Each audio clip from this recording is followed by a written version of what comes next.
Hello and welcome to another episode of the Liverpool Connection podcast. I am one of your hosts, Daz, and I've got Mr. El Presidente, Steve, with me. And we are chuffed to bits to have this next guest on, former CEO of Liverpool Football Club, Mr. Peter Moore. How are you, Peter? Good, Daz. Good, Stephen. How are you guys? Very good. Got a little bit of a cold front here in Texas. Got the jumper on. I know it's mad.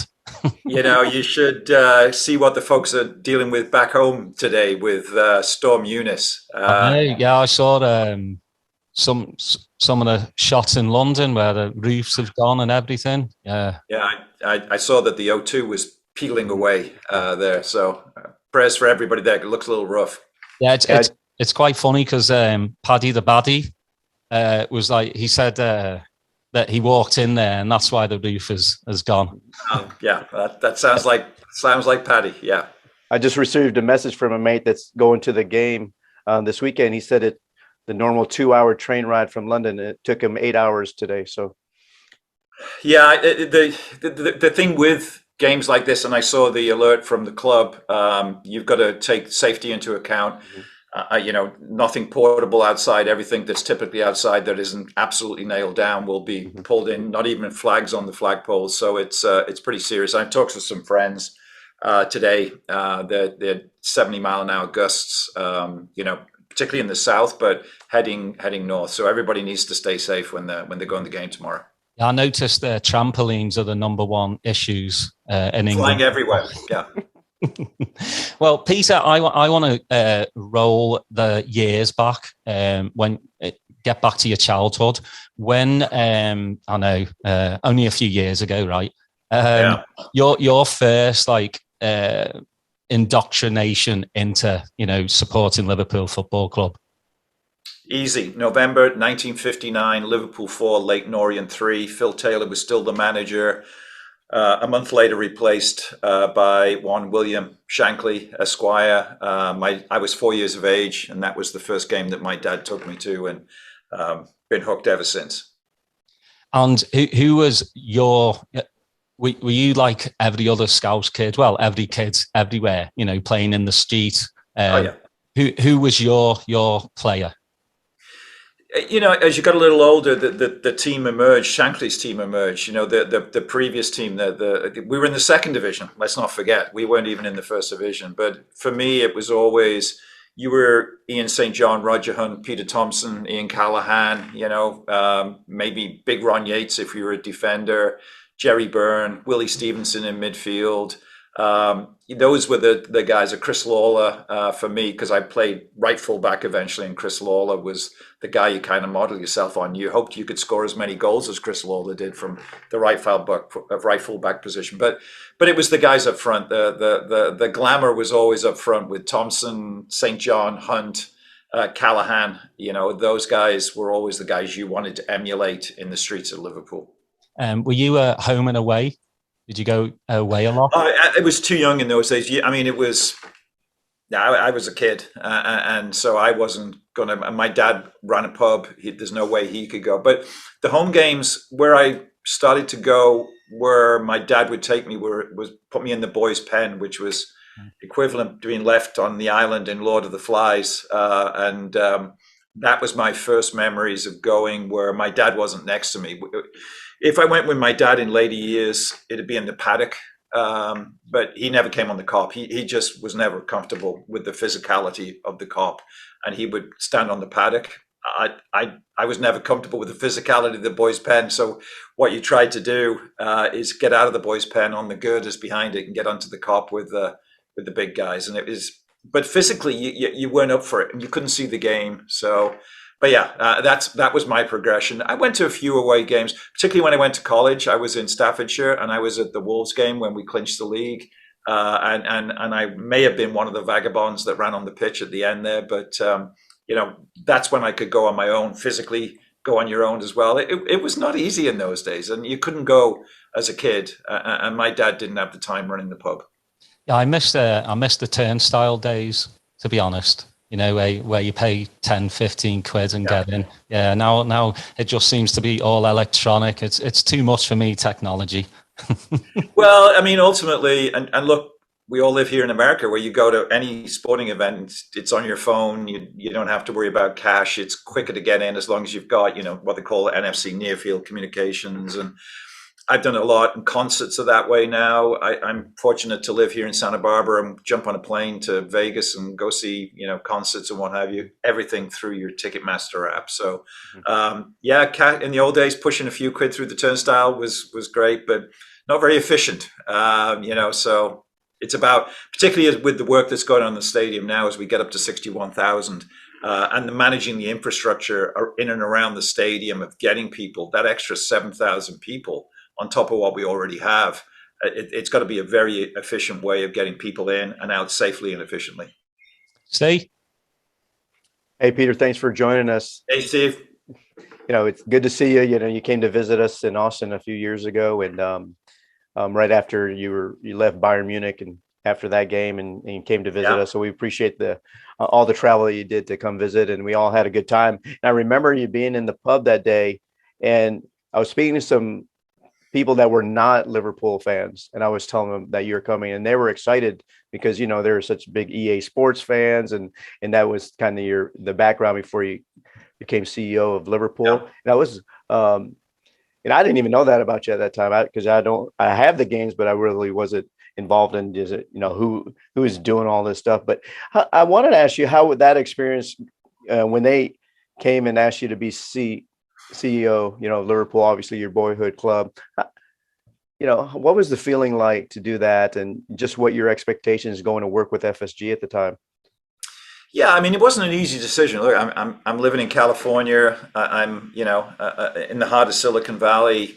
Gaming is exploding. I've been at EA. By then, I was chief operating officer for the company, and I was 9 years into EA and doing very well and loving the industry as it continues, as it has done for the these few years since I've left, just explode and explode.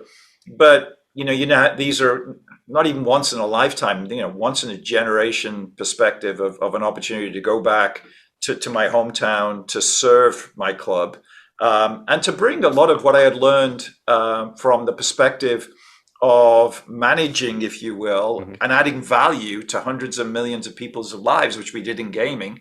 And it was my job to be able to do so as well in Liverpool Football Club. Very similar environment, hundreds of millions of people spread around the globe, all desperate to have more content, more engagement, learn more about, in our case at the club, the players and the manager and what's going on game day. And so a lot of the lessons I learned through being involved in, if you will, entertainment technology, I was able to bring with a very talented on the ground team, 800 people working for Liverpool Football Club on a full-time basis, that we were able to build in conjunction, in this case with IBM, all of the touch points, the content, LFC TV, the mobile apps, e-commerce, getting our Nike deal done, getting that global distribution, so that I, as a fan now, wake up in the morning here and I'm 8 hours behind Liverpool, but the first thing I do is, go on, what's going on? What's going on back in Liverpool? What's going on with the team?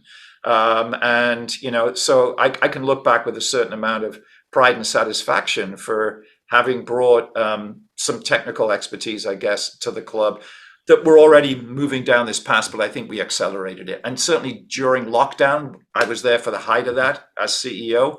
We knew we needed to find digital, innovative ways to reaching out to our fans, because, of course, nobody could come to the stadium. It's interesting because a lot of supporters, they only see what's happening on the field, right? But they kind of disregard everything that the executive board does, and a lot of the dirty work, that like the analysis that goes into running a club. And I think you kind of break it down that those are just as important for the overall health of an organization than what is the final product on the field, it seems. Absolutely. Look, like I said, we had 800 full-time people working for the club, still do. On game days, that stretches to 2,500 people that come and make what has always been a first-class experience at Anfield, an award-winning experience, from the Premier League perspective, as the best stadium to visit. I mean, just some of the numbers that I recall, we served 7,500 plated meals within like a 30-minute window before kickoff and serving people again at halftime and then post-game.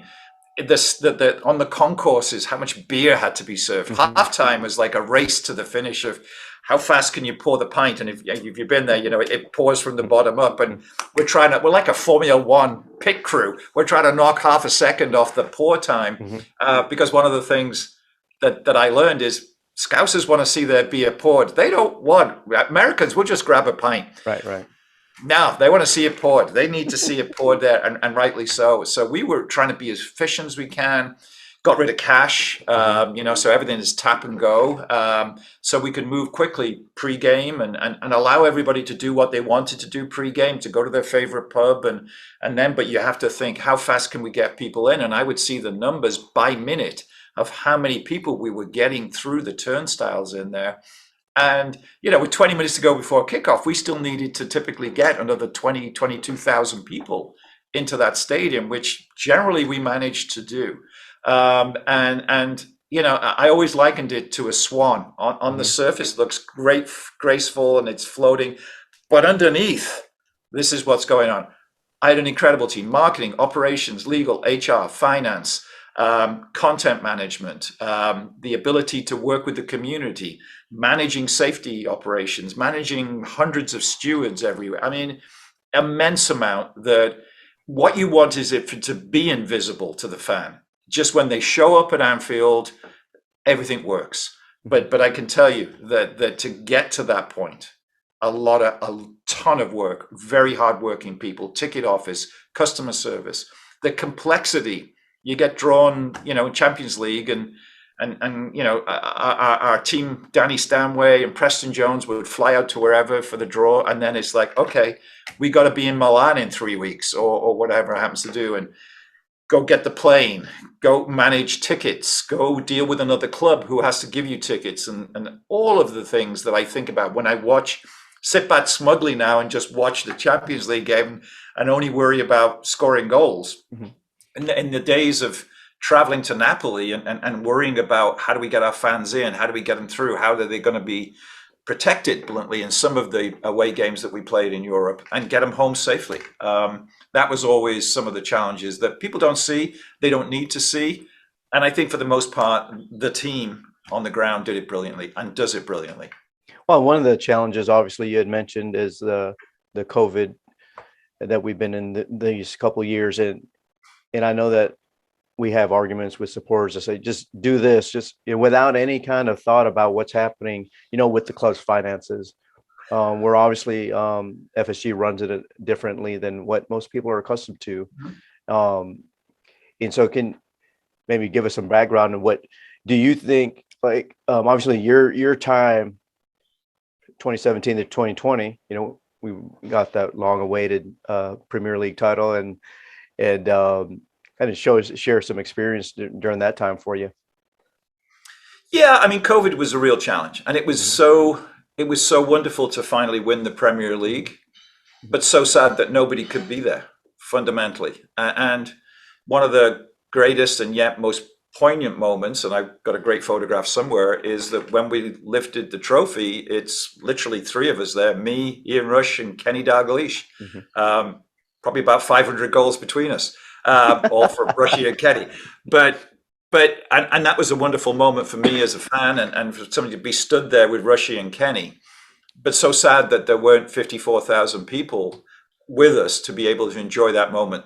To be fair, Sky and the Premier League did a great job, as you know, in creating this kind of almost made for TV moment, and those photographs will live on forever. And we were able, a lot of work went into on the game day, which is a whole story in itself, of getting their families in. And that was a day I'll never forget. And it's kind of a little sad when I think back, because all I worried about all day was negotiating ultimately with the British government and with the team on the ground that issues the safety certificate, who were wonderful in the end, to be able to get the players' families and the coaching staff's families in. And the mayor, the chief of police, the Premier League in particular, Bill Bush, all literally negotiating with DCMS, the culture arm of the British government, to allow us to be able to get these people in. And it was 4:00, and we still didn't have permission to do it for a game that, if I recall, kicked off at 7:45 or something like that. And that, people don't see that, and I'm not even sure the people that were there were aware of what was going on that day. It was frantic. But we got there, and we beat Chelsea that night, and we lifted the trophy, and Kenny gave Hendo the trophy, and that was just a wonderful moment. And as I say, the good news was that Sky and Premier League knew that they needed to make it a special moment, and they did for TV, but the stadium was empty. And that was the sad part. And we thought then, and I said it, and I think Jurgen said it, we'll have a parade at some point, but this thing has dragged on a lot longer than anybody had ever anticipated. So, I mean, clearly we're not going to have a parade now for something that we won 2 years ago, but we're going to have, I feel like, a couple of parades at the end of this season. Yeah, we'll have 4 parades by the end of the season, and then we can there you go. It's one of the things that we discuss quite frequently is transfers to the club, and it's funny to me anyway that people complain about transfers, we don't buy, but then when Michael Edwards says he was leaving, then everybody started getting panicky. And so, do you have any insight into Julian Ward, and will there really be any change of the MO going forward? Michael did a phenomenal job, and what the thing that he's done best is, as you do as a manager, as a leader, is bring through the people. You need a succession plan. And, in my 46 years of nonstop work, typically in corporate America, I always have to build a succession plan of, we used to call it hit by a bus strategy, which I was never really comfortable with. But, but what Michael did is Julian did a brilliant job of managing our loan business, and it is a business, and making sure that the young players were getting the time they needed. Julian got exposed to so many clubs. Very bright individual, speaks Portuguese, as you well know, very well respected, an unbelievably humble yet very detail-oriented guy that has, won over a lot of clubs by providing them with the opportunity to bring young Liverpool talent along and to, support their own clubs whilst doing so. Like any great organization, it's not all hinged on one person. And Michael will tell you his scouting staff, the Dave Fallows, the Barry Hunters of this world, supported, of course, by Julian, have been superb, supported by data and people like Dr. Ian Graham and the PhDs that exist at Kirby now. All of it comes together as a team. In what we were just talking about, in the same way off the pitch, it's the same way in the training ground. This all is a joint effort. And what Michael has done well is prepared for his own departure, which we all as leaders and managers need to do, to make sure that you have a system and a structure and a culture in place so that if you step away, it survives past your departure. You mentioned data, and I recall a conversation we were having this week, actually, in our group about, well, I've never seen a game finish 1.2 to 2.8 where, we're talking about XG, right? And, but kind of give us a brief overview of just how important that is to the way FSG does its business. Look, people will quickly go into Moneyball as a mentality, and that everything's driven by data. Data supports everything, but there is the ability for the scouting staff in particular to look at players, to travel to watch players, and then data supports that, or validates, or actually says maybe not, you need to think twice about this. But that's what data typically does. And it's a little easier in baseball. You need a left-handed hitter because you got to swing for the left field line, and I'm a Red Sox fan, so you always had the Big Papi and gosh, so many players before who could hit the green monster, and that's data driven, that they could hit the monster and hopefully get it over the monster. Data supports it, but it doesn't make that necessary decision. But data and analytics, particularly when you're looking at the competition, you're looking for weakness, you're looking at where they give up goals, what point on the field. Yeah, I think Jurgen paid homage yesterday or the day before to Preet Krawitz's his analysis of how Inter Milan set up for corners, and you saw Bobby sneak in at the near post, and that is something that was analytically developed by Pete Krause to say, I think they got, I assume, I'm putting words into Pete's mouth, but I think they're probably a little vulnerable at the near post for a late run. And, because Bobby generally doesn't do that there, but there he is. He comes on. And of course, the 3 substitutes that Jurgen brought on, I think, changed the game. A little bit more pace in there. And Hendo in particular settled everything down because we were kind of running backwards for a bit there. But data is critical, but it doesn't decide everything. These are not robots. Mm-hmm. You have all kinds of inputs into how a player is selected. Does he fit into the system? What is his psychological makeup? All of the things that modern sports clubs, not just football, but NFL, as you know, does a ton of this and always mm-hmm. has done. But Liverpool prides itself, as they should, in utilizing that to validate or invalidate decisions. Daz?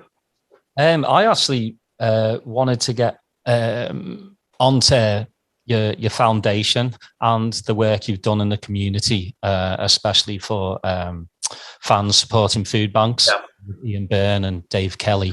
And I love one of the quotes that you put out saying it's not charity, it's solidarity. That to me is spot on, because a lot of people, especially in Liverpool, don't want charity.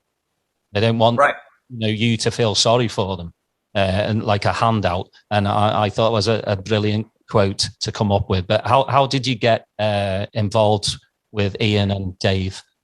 So when I first came back to Liverpool, I'd been gone from Liverpool 50 plus years. I'm a Scouser born and bred and proud of it and not shy about telling anybody that. But, my dad moved us when I was 9 or 10 to North Wales, not far away, but a different environment, different culture. And that was in 1964, we moved, 65.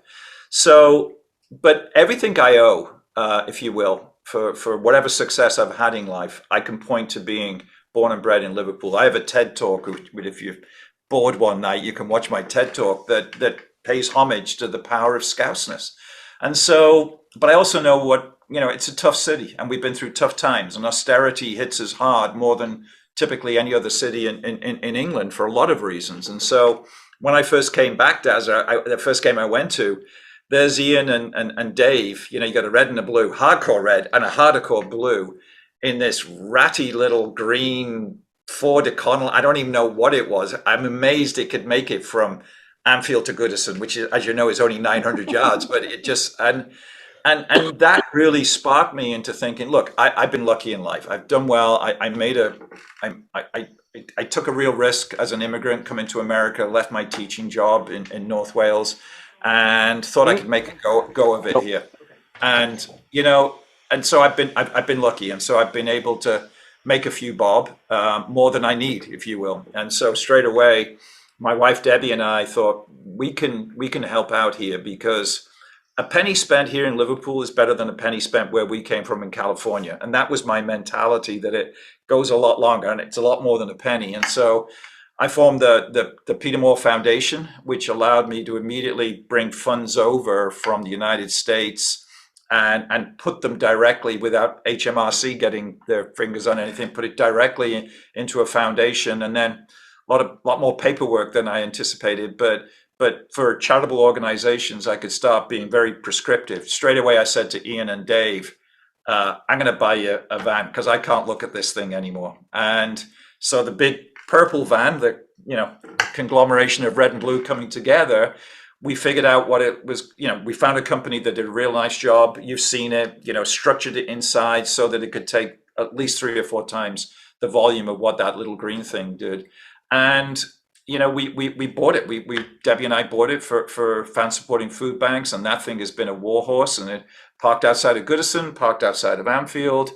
Throughout it operates out of St Andrew's Church and Food Bank, and so 7 days a week it's working. And then subsequent to that, we provided them with cash donations during the tougher times of lockdown. But you're right, this is not charity. And what the food bank does, it doesn't say, here's food for 2 or 3 months, just you don't have to worry about it. Here's food typically for like the next 3 or 4 days, just to get you through this moment in time that you as a family are having. And Ian and Dave, both got, Ian's an MP and Dave's these guys got full-time jobs, but they rarely get to see the game at times as well, because they're manning the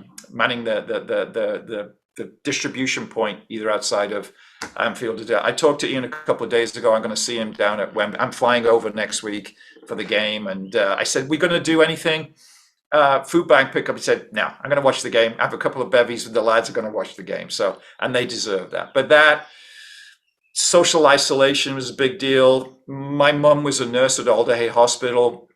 We spent a lot of time, Debbie and I, working with the Alderhay Hospital charity, and I found this wonderful photograph of my mum as an 18-year-old nurse at Alderhay just after World War II, and then we funded treatment rooms for kids who had come in through trauma, through burns and what have you, and we funded the construction of those rooms and technology in those rooms that distract the kids when the doctor's trying to work on them. And so did a bunch of that. Clatterbridge Cancer Hospital, which we're, thank goodness now, has been built and completed in Liverpool.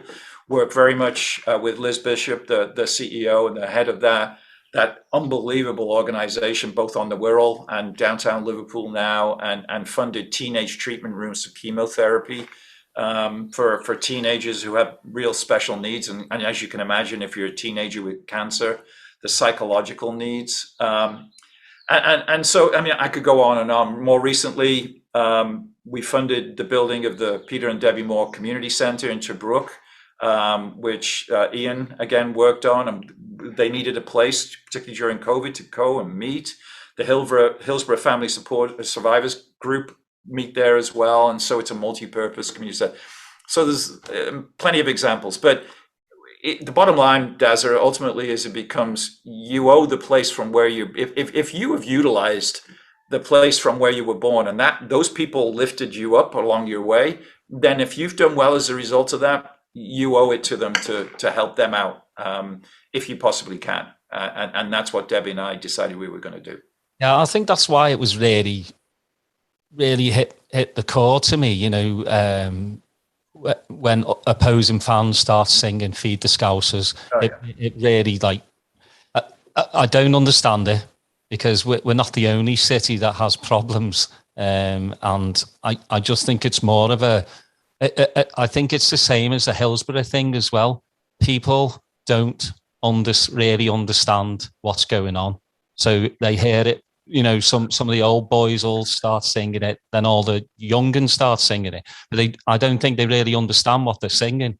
But I mean, it hurts.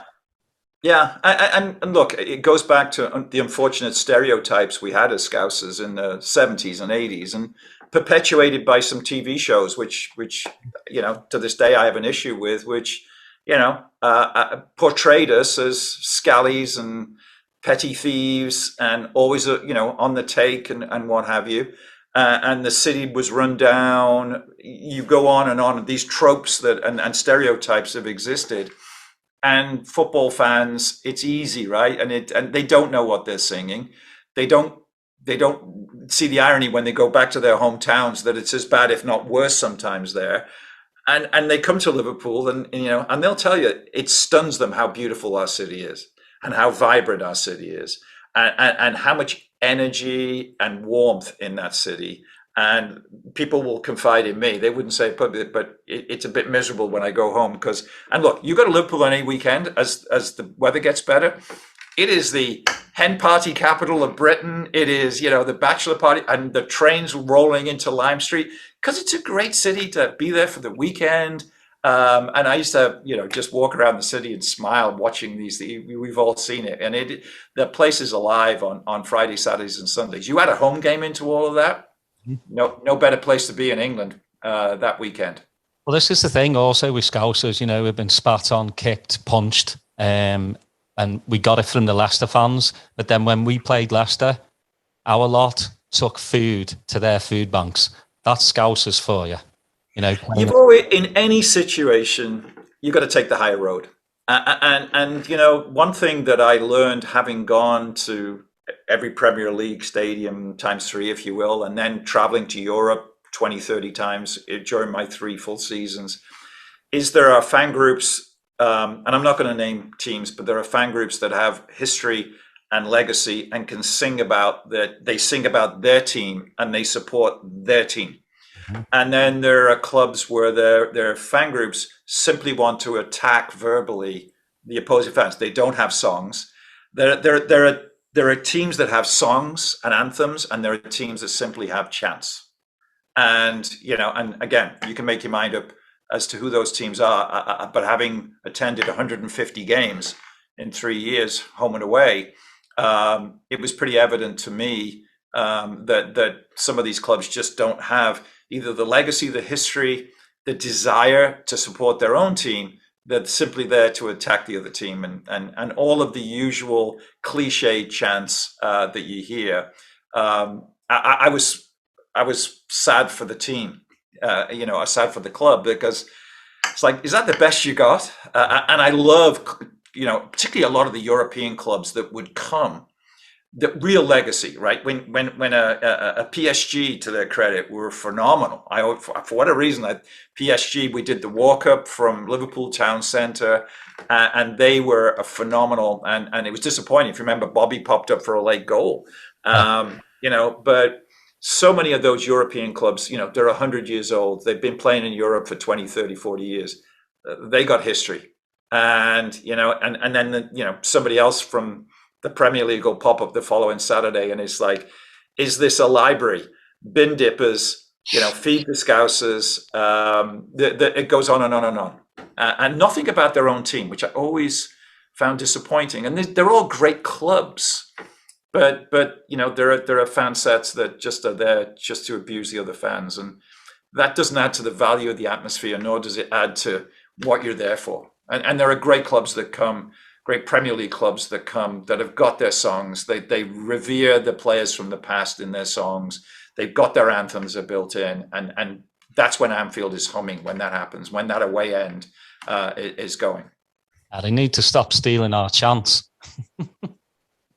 Well, I think there's a lot of toing and froing of LA, LA, LA, and what have you. And it's there's only so many songs to go around, I guess. Yeah, but I just want to say from the bottom of my heart, thank you for doing what you do for the community. Yeah, and we're still doing it. My youngest daughter, Alex, American girl, loves Liverpool, stays there. She lives in Liverpool now.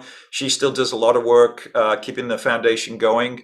Debbie and I will be over in a few weeks on the way to Europe, and we'll call in and check on things and see if there's anything else we can do. So it's an ongoing initiative for us. Work like this never stops. It's certainly not fixed overnight, that's for sure. Steve? On mute, Steve. Sorry about that. Yeah, I have a slight cough from a cold, but I wanted to ask you, when you came to Austin, you had brought your PowerPoint presentation, and one of the slides was the just the social media, the globalization of Liverpool Football Club, right? And the growth in the past, say, 5 years of it. And one of the polarizing topics has always been like LeBron James and his group investing into the club. How do you see that in a combination with the mission of Liverpool being, more on the global stage? Yeah, I think LeBron. Look, when I first got there, I knew very well that this is a powerful part of the culture of our city, not just football. That you say to anybody from Liverpool, there's two things that pop up straight away: football and the Beatles. No matter where you are in the world, and so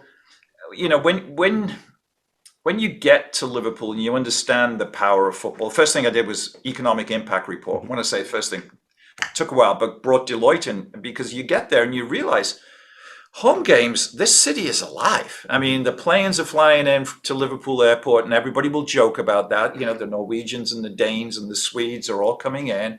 But this is this unique combination of a massively local football club that means so much to the people of this city and their dads and their granddads. And yet somehow in the 70s and 80s, the Keegans and the Rushes and the Dalglishes and the Fowlers captured the imagination of people around the world. And I think we had this moment in time, whereas the Premier League or the First Division, as it was then, was starting to get a little bit more global reach. There was only one club, and that was Liverpool. And so you've got this multi-generational support internationally. And I don't have to tell you guys, you travel anywhere in the world and you'll find a Liverpool supporters club somewhere. There's over 325 now, I think, OLSCs, and probably twice as many unofficial ones.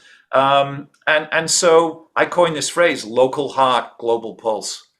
And a little bit of the challenges is making the two work together. But I think that the open-mindedness of Liverpool fans of welcoming the fact that you walk around Anfield on game day and you're hearing just about every language known to man, and the fact that we are truly global, feeds the club, whether we like it or not. We're able as a football club to drive engagement on a global basis. I would argue bigger than any other football club in the world, and I've seen them all. And what you need to do is corral that and bring it together for the good of the club. And yeah, that often means money. That means more shirts sold. That means trips to Anfield, once in a lifetime homages. That means subscriptions to LFC TV or LFC Go. All of that support stuff. And then, the run we're on right now in Champions League, that you get win bonuses and you get more money when you get to the next round. And we all love the wins, but I still think, well, that's another couple of million euros we just made. I mean, so that practicality of continue, and FSG, my bosses have a very clear mentality of building a self-sustaining football club. They have not shy about putting capital in when and if needed. They have never taken a penny out of this football club. And maybe it's a little different than the business model of other football clubs. But bluntly, as a fan, I would rather us be this way and look after our own and look after ourselves. And Billy Hogan and the team drive the club to places through legitimate commercial revenue and bringing more fans in and spending a ton of money on Anfield to make it a bigger, better place, and supporting our global football club and getting great deals done like Nike and getting the extra distribution. And it's fun for me here, as well as for you guys, to finally see Liverpool shirts in Nike stores all around the US and when I travel the world now. And New Balance was phenomenal with us, but they just didn't have that level of distribution that we needed. So it's this virtuous cycle of it all comes together. As regards FSG ownership, I mean, they do a brilliant job. They've just taken a controlling interest in the Pittsburgh Penguins and in the NHL as well. And that's John, Tom, and Mike, and all of the partners that serve that, of which LeBron is a part of that. So it all comes together to continue to drive capital investment and revenue in the properties that they have, not only Liverpool, but the Boston Red Sox and now the Pittsburgh Penguins, Roush Fenway Racing, New England Sports Network, all part of that portfolio that comes together that forms Fenway Sports Group. It's difficult, I think, sometimes to convey just the difference that FSG has made around Anfield in that area. I remember going there first time in 2015, and it needed some improvements around the stadium, definitely in those little neighborhoods back there. And so I think sometimes, we try to convey by having this podcast, having people from Liverpool local on the show a lot, to try to convey that, FSG is not about just the product on the field. It's, really the community. And, you've been such a good part of that over the years, actually. Yeah, well, the LFC Foundation under the leadership of Matt Parrish, I was proud to be, on the hiring committee of bringing Matt in, and I was delighted to do so. And then Red Neighbors, which sits under Susan Black, the Senior Vice President of Comms, does this very precise work. People like Forbes and Jen and Christine and Bill, all of those guys, they focus on the areas L4, L5 in and around the stadium itself. So very focused work on the challenges there. And so from that perspective, it's a wonderful, wonderful community football club. Despite its size and its global nature, it's still very much a local heart. And take care. And I'm proud that my wife, Debbie, every 3 times a week here in Santa Barbara, California, I'm walking through the house first thing in the morning and I'm hearing Scouse accents, and it's Debbie doing chair yoga, which she has done now for 4 years. And more recently on Zoom, obviously, but she has built a group of primarily elderly women, cancer survivors, and they come together, socially isolated, come together in this great social group. Chair yoga, I think sometimes is the excuse, because it's all about, as Debbie said to me famously a few years ago, what's a natter? I said, yeah, they like a good natter. And, from that perspective. So to me, Liverpool is still in this house at least 3 times a week. And it's wonderful to work through, and she'll do a 90-minute session with them back to L3, L4 typically. Go ahead, Des. Sorry. I was about to say, Peter, what do you say to some Liverpool fans that they take issue with FSG's transfer policy? I keep hearing people like, if they don't want to spend, then bring in, a sheik. I don't understand that, because you just have to look at Man City. Yes, they've been successful, but there's no heart and soul in that club. I don't see it. Well, I don't want to talk about other clubs. What I do want to say, as I said, what FSG has created a self-sustaining business model that we can all be proud of as a football club. And they are very clear on, we got to drive revenue so we can spend, and there's nothing wrong with that. I sit back as a fan and smile, FSG out. And my usual question is, who in? Mm-hmm. You can't be Liverpool and have some ownership group that you're not comfortable with, for whether it is morals, values, source of income. And again, this is not a criticism of any other football club, but if there was a ownership group that has molded itself in the years around what it needs to be as a Liverpool ownership group, it's FSG. And look, I worked for them for best part of 3.5 years. They're tough, they're demanding, as they should be. Our job was to go find the money, and go find it commercially and invest in the stadium so we could drive it better revenue in higher price hospitality packages, all of that. Building out Anfield Road right now, which is for the most part GA tickets that will add another 7,200 seats there, and we're fine 61,000 seat a stadium by then, with what will be a phenomenal atmosphere.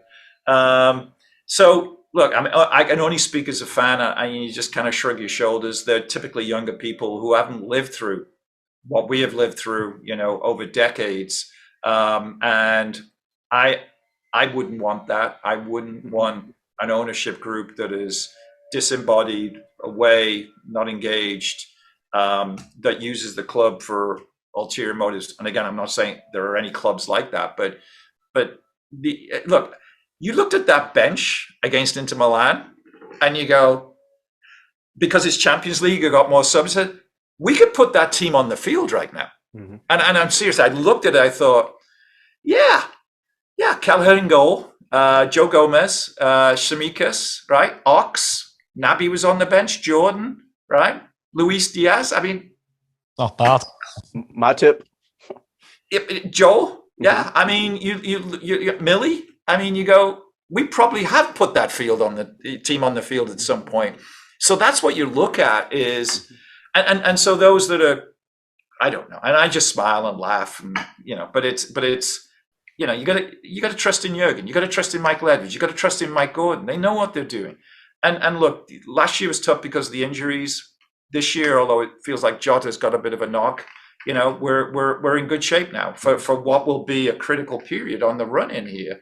If we can keep these guys healthy, but you can now take, if you said to me a few weeks ago, Jota out, where are we going to get goals from? But, straight away, almost a like-for-like replacement with Luis Diaz coming in, and you obviously got Sadio, you got Mo, and you got Bobby.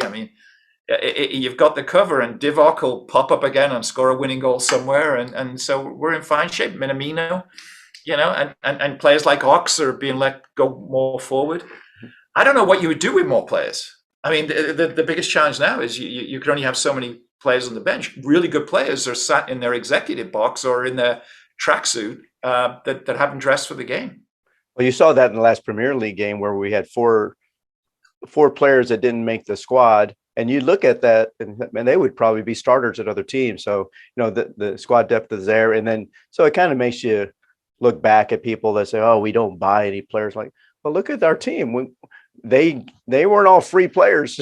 We had to buy them to get here. We buy the right players. That's what. Yeah, well, if I'm into Milan on whatever it was, the 70th minute, and I look towards the touchline, and you're going, wait, you're bringing on Thiago, Naby Keita, and Jordan Henderson, mm-hmm. and our legs are going right now. That's the depth, and there could have been, you could have brought Ox on. anything and then eventually you get Millie in there just to settle everybody down. And that's what it's about. So I really just smile when I see this stuff, and typically these are younger people that really have not lived through the bad times, the tough times, and from that perspective, I feel sorry for them a little bit because they don't have the euphoric highs that we do because they don't remember, getting whacked by somebody, struggling against Plymouth Argyle in the FA Cup or whatever, things like that, and some of the teams we put out as recently as 10 or 11 years ago. Yeah.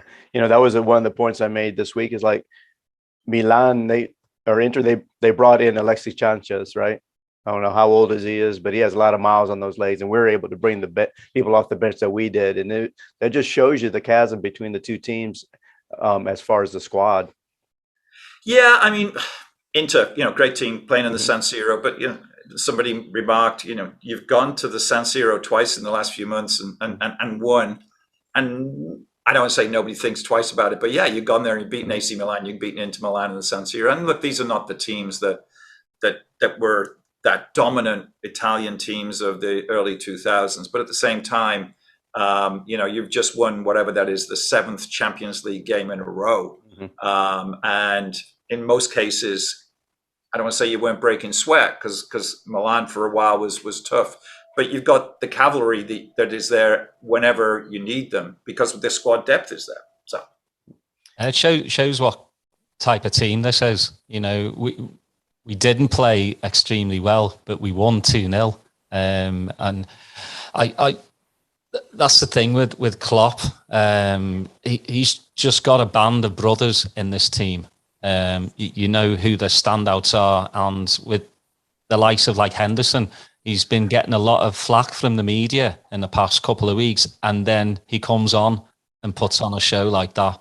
I don't.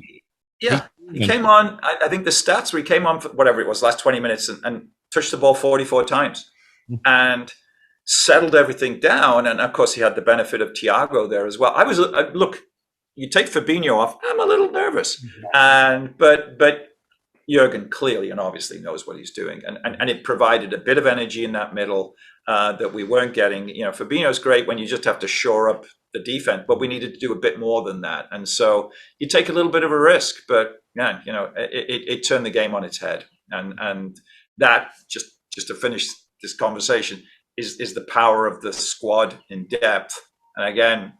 Criticize transfers all you like, and I was never involved in transfers, never really wanted to.